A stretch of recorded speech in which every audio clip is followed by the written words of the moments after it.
Makatza deitzen zidaten, nire etxearen izena zelako. Nire etxea herri erdian dagoen jauregi bat izateaz gain baserria ere bazen. Zarautzen bizi nintzen, itsasotik oso gertu, 202 pausoetara.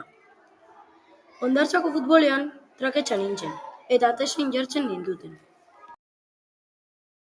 Baloia airetik zihoan eta salto eginez airean hartu nuen. Orduan entzun nuen, makatza zapela txita bezala rau! Ni herrian jai bat ospatzen zenean, nire etxean zezen bat zaindu behar nuen kortan. Itsasoa, zinema eta barberia, 3 leku horietan egin nuen amets. Itsasoari begira nire burua Indian, Amerikan eta Inglaterran imaginatzen nuen. Zineman berriz Cantinflas, Sandokan eta Nodoko futbol partidekin osatzen nuen. Eta barberian futbol aldizkariak begiratzen nituen gogo. Ez dut inoiz ahaztuko nire aitak esaten zidana, bitan neurtu eta bi nebaki. Gol bat sartzen zidatenean, labankada bat saietzen artean sartuko balitz bezala sentitzen nuen. Zast, sastada bat. Jokoz kanpo zer zen jakin nuen. Offside, ingeleraz, euskaraz berriz, orzain ulertzen genuen. Garea, area eta zarea, nire bizitzan nabarmendu ziren 3 hitz. Futbol zelaietan area markatzeko karezuria erabiltzen zen.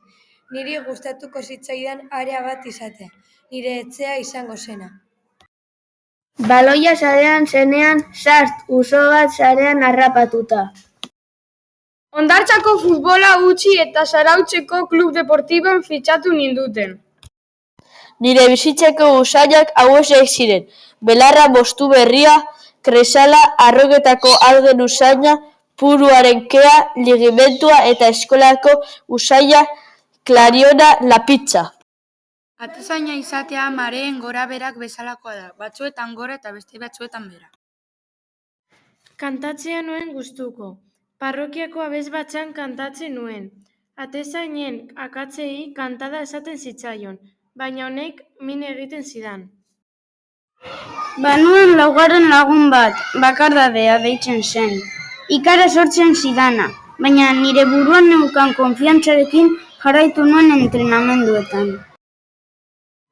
Lesio batek min egin zian, baina aitaren euk ikusi hark min gehiago.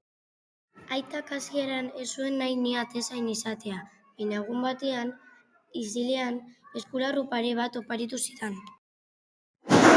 Errealeko ikuskatzaile bat sarri-sarri etortzen zen ni ikustera, baina azkenik Baskoniak fintzatu ninduen. Trena hartu nuen Basaurira joateko. Baskonian dena zen berria, hiria, jokalari, kideak, entrenatzailea, ekipo berri bat. Baskoniatik Atletikera joan nintzen, handik aurrera nire amets guztiak zurigorriak izan ziren.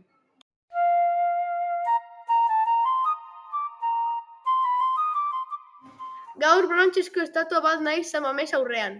Gauero Guggenheim aldera joaten naiz arma beltzarekin. Jasimekin futbolaz hitz egiteko. Makatza deitzen zidate, gaztetan. Giro San Mamesen el txopo, luzean nintzelako. 2 goitizen, 2 zuaitzekin harremanetan. Amaitzeko gogoan dut aterrizaleek asmatu zuten kanta.